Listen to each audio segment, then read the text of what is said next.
All right, guys, welcome to another episode of the Ignite Initiative. I have a great guest on today, Dario's from Dario's Pizza in West Hempstead. Welcome, What's up, Dario. everybody? Thank you. Welcome. Thank you for having me. Of course, of course. So, Dario, a little background. So, you came to U.S. in 2016. So, what made you come here, number one, and how did that all start? So, my dad had an opportunity to come here and start a business with somebody. So I followed right after. And then after a year, my mom and brother came too. Okay. All right. Awesome. So when you came here, what was the plan exactly? What did you? There was no plan. There was no plan. There was just trying to make it. Okay. In Italy they had two businesses, but unfortunately they lost it after several years in business. Your family? Yeah, my family. Okay. So that's why he kind of wanted to, look for something else. He wanted to change. Gotcha. He wasn't really ready for it, but it is what it is. Once you're in it, you gotta go. You have to swim. Yeah. Of course. All right, awesome. And then my next question to you is, why pizza? Why is that? How did you get drawn to pizza? So a lot of people think I've been around pizza forever, which I'm not. What really pushed me towards pizza was when I worked at the industry in Brooklyn. Okay. For about a year and a half, I would say. Okay. And it opened a whole new world. Baking is like a rabbit hole. It's like gotcha. It never ends. Never ends learning, just like life. And I got really passionate about it. They do a great job. They taught me work ethic. I'll never be thankful enough for them. Okay. What they taught me. Awesome. And then, so you started out in the baking world then? Yeah. Is that what you were doing when you first got to the U.S.? Yeah, I was a pastry chef. Awesome. So how did that start? Where were you at with that? I was at this place in Glen Cove, Angelo's Bakery, and then I went to Cardinale's Bakery, the one in Car Place. Yes, I know, yeah. I worked a little bit at the other one, what's it called? San Rocco in Glen Cove. Okay.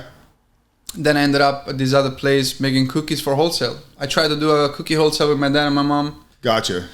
But we had two different partners, and both times, the second was better, but still didn't take off as you wanted it to. As I wanted to. Yeah. And that's fine, because everybody goes through those and you learn from those mistakes. Not mistakes, but you learn from the experiences, right? Exactly. And you just get better from there, and that kind of builds your whole resume up of what you're doing and what you know. So that makes a ton of sense. But I guess you learned a lot about, flour and all that stuff when you were baking, right? And does that translate over to the pizza? Yeah, basically. It's like, I grew up around flour. My parents had bakeries in Italy, so I used to sleep on the bags of flour at night when they would have to work overnight. I breathed it and lived it my whole life. Okay. So then pizza wasn't that different in a way. It was still play with flour, water, mixing. Same way, just different methods. Awesome. And that's why you guys have those donuts then in front of there, right? Sometimes my wife loves those when we go. A lot of people love donuts. We sell a lot every day. I only make 100 every day and they all go. You sell 100 every day? Yeah. Wow. All right, just awesome. About. Sometimes, awesome. You might have a little left over, but... Awesome. No, that's great. So obviously you have that, that passion for, baking and then the pizza, all that, right? And then, opening up your own business is a completely different world, right? So when did you decide to open up a pizza shop, and how did that start? How did that come about? So when I was in the industry in Brooklyn, I got another job offer from this place that shut down actually recently. It's called Zazi's. Okay. They had I think 4 or 5 locations throughout Manhattan. Okay. And I was going to be the head pizza chef. I had a contract to sign and everything, but the first day I spent there was enough for me to kind of see. I saw the future already. I said, this place, I don't like it. And now why? Because that's good insight for employees to see, and listening to this. Why? What drew you off of that? I feel like the ambience wasn't right. I saw a lot of people that were just there for the paycheck. Compared to the industry, which was a different world, it's passionate. The employees love what they do. Every single one, even the cash register girl loves it. You feel the vibe, you feel the connection, you feel the groove. It's cool. And that's what entrepreneurs can do, right? Because when you have your own place, you can run it your way and how you want it to be ran, right? So I guess that's what drew you there, then, right? It did. Okay. It did. Okay. So then, what year did Dario start, and how did it come about? How did it actually happen? After the first day of Zazi's, I give back the contract. I say, I'm sorry. The first day. I told, what was the name? John Gable. Hi, John. Watch it. I was like, John, it's not for me. I'm sorry. And he was shocked. He's like, just left there to come here, and I don't know. So I came back to Long Island. But you were honest with him. You told him why and everything. Honest. I try to be as honest as I can. Gotcha. It's the only way. And then after that, I started doing pizza at people's houses sometimes. They will have the wood fire oven, but they wouldn't use it. So I would just bring the dough. I would bring the ingredients. Awesome. That's pretty cool. Yeah, and I would work with 2 friends of mine that have pizza trucks. You ever see those pizza trucks that go to people's houses? Yeah. And then one of my friends, I was like, I really want to open a business, but I don't got the funds. I don't even know where to start. Exactly. And he introduced me to Sergio. Okay, yeah. How are you, Sergio Pat? and that was it. We met. He sent me the address after a week. We met over here in West Hempstead on Nassau Boulevard. Showed me the place with his cousin, Frank, my other partner. And that was really it. I remember that because Pat actually, I think the first week you guys were open, or maybe you weren't even open yet. Pat actually, no, you were open because Pat brought me by and we were checking it out. I was, and I sampled it, back then when it first opened. All right, so what are the challenges that you had opening up a business? Because now you're not just making pizza. Now you're running the show, right? There's a lot more to it.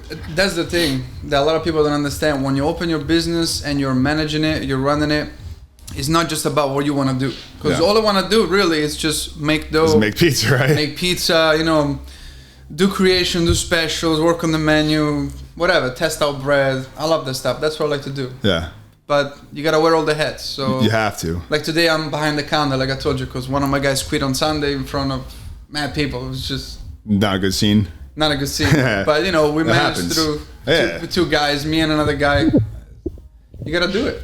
That happens, and we talk about this all the time when we're on this podcast too. It's like pivoting, right? You got to be able to always pivot and figure it out, right? Because stuff is going to happen unexpectedly, and you just got to have that next move in your back regardless pocket. It's going to happen. It's going to happen, and it's usually when everything seems to get smooth. Yeah, of course. That you finally got it. It's like, wow, I got a great team now. I'm set. Boom, something happens. Without a doubt, and that's why you always have to you can't be set in your own ways when you're an entrepreneur. You have to be able to adapt on the go, on the fly, and that's a really good, attribute of an entrepreneur, I believe myself. Of right. Course. So, the number one thing that drives a business, I don't care what anybody tells me, is revenue. Right. It is. Numbers don't lie. I mean, you need it to pay your bills, to pay your staff. You need it, right? You have to pay people at the end of the week. So, what was your marketing plan opening up? Like, what was your idea to get people in the doors right away on day one? Like, what did you think? We really tried the basic, which is Instagram posts, Instagram ads, a little bit. Word of mouth, get people. Word of mouth, but what really did it for us was Portnoy, as everybody knows. Oh yeah, that's right. I mean, the guy just came out of nowhere, 3 months in. Oh yeah, let's talk about that a little bit. So you're 3 months in. So he came unexpectedly, or no? Yeah, and I'll tell you the whole story. Let's go. I like the truth. It's the truth. We were kind of bleeding money. Okay. Because of course it's tough. You got to pay the payrolls. Listen, you're 3 months in. It's not. You got to pay the rent. The bills are never late. Yeah. They're always on time. Yeah. The bills work even on your day off. The owner gets paid last. Yep. Exactly. So, like I say, we were losing a lot of money. It was tough. We had a talk actually 2 days prior Portnoy showing up with my partners, and we were like, if it keeps like this, I don't know, we might have a month or two left. And then we figured it out. That's it. Yeah, make it happen. And the guy came on my birthday, just holy days. Holy shit! Okay. That's divine intervention. That's amazing. It was good. It was great. And then did he know it was your birthday or no? Like after you tell him? No, he didn't know. I didn't even tell him. You didn't tell him? You should have told him. I was shaking. Of course. So what happened? He walked in. Let's step by step. I was in the back. Okay. I had the blues that day. Did you come out front or no? I was eating a sandwich in the back. Nobody called me the whole time. Okay. I had 2 kids in the front. Okay. Which they knew who he was. That's the craziest part. And they didn't let you know? They didn't let me know. Oh my God. So I go back in front, and one of the kids is like, yo, Portnoy just gave you a review. I was like, dude, you didn't call me? Tell me.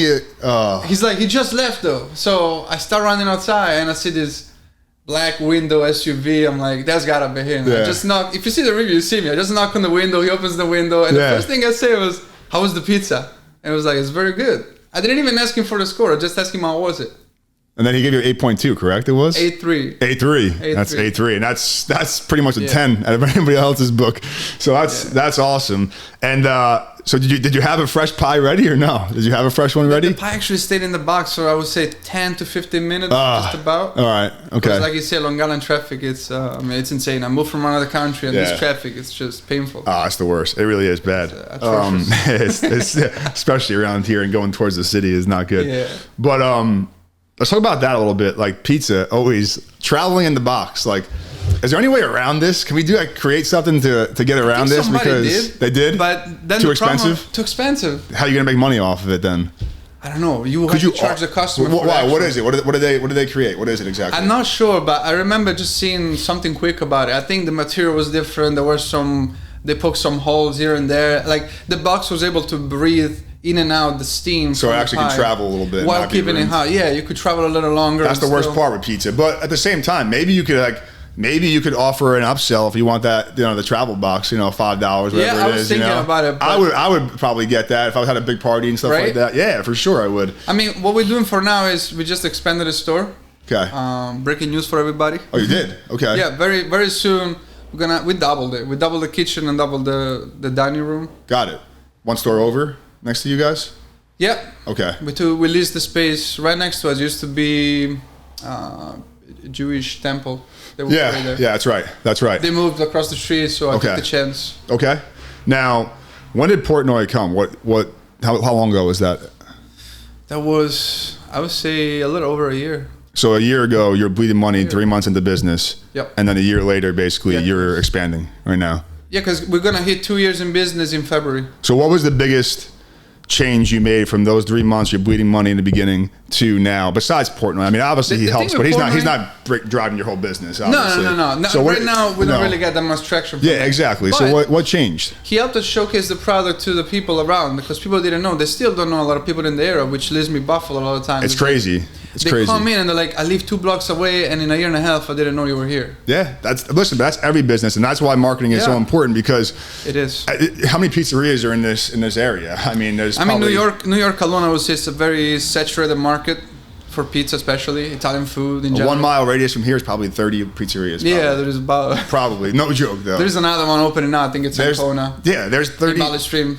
Oh, in Valley Stream? Yeah, they've been there for a while in Kona though. Yeah, another one. I think he's a long-time manager of Umberto's in New York Park. Okay. He left, and now he's opening his own. That's always going to happen. So we opened up this gym in this location. We were probably 2 in a 1 mile radius. Now there's like 15 gyms in a 1 mile radius here, which is pretty crazy. How long have you been here? 10 years is going to be this January. I got to come try, because I work out. I try to do as much as I can. Yeah, of course. Come by whenever you want. But my point is, it doesn't matter. People are going to open. There's going to be saturation. Yeah.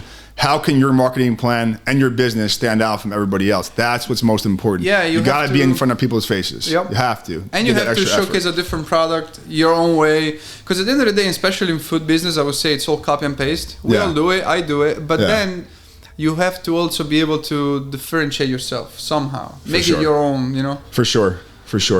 In terms of the menu, obviously, pizzeria, it could be simple, basic, but yours really isn't, though. You guys have some other stuff on there. But how do you make sure you're not going too crazy where, scalability and, freshness? Yeah. How do you make sure of all that?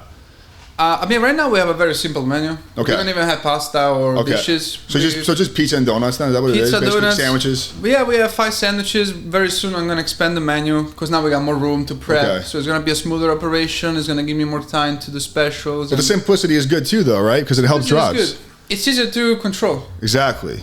And then, as long as your product's good, you just keep on pushing the same product, right? Yeah, that's it. Which it obviously is. I would say for anybody that wants to open a business and has dreams of scale it to multiple locations, like I would like to do in the future, it's very important when you put out there on the menu, because you have to be able to copy and paste again in a simple way possible. That's the key. Because if you complicate it, you have a menu that's it looks like an instruction manual, it's too much. You can never control the quality like that. Too much waste, too much freshness. If you look at all the fast food chains, you say what you want about fast food and about all these franchise, like Five Guys or something like that. Yeah. But their menus are all simple though. It's consistent at the same time every time. That's what it is, right? So you can take that from those places. Obviously the food is not quality, right? But you could take that. Some are better than others. I mean, of course, fast food. Five Guys is good. It's a little bit different. Better than, I would say, Taco Bell. Yes. Of course. A little bit of a step up. And they still struggle. They just changed the CEO, I think. Yeah, that's true.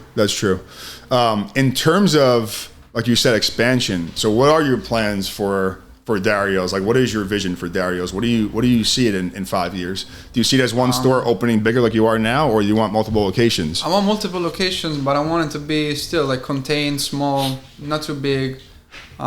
Just bet on takeout and deliveries, quick service, really. Quick service. I don't want to have a sit down place that's big. You know, right now we did it because, like you were saying, pizza's better when you eat it fresh. That's true. When you put it in the box, it's a pizza coffin, I call it. Exactly. You know, yeah, it's true.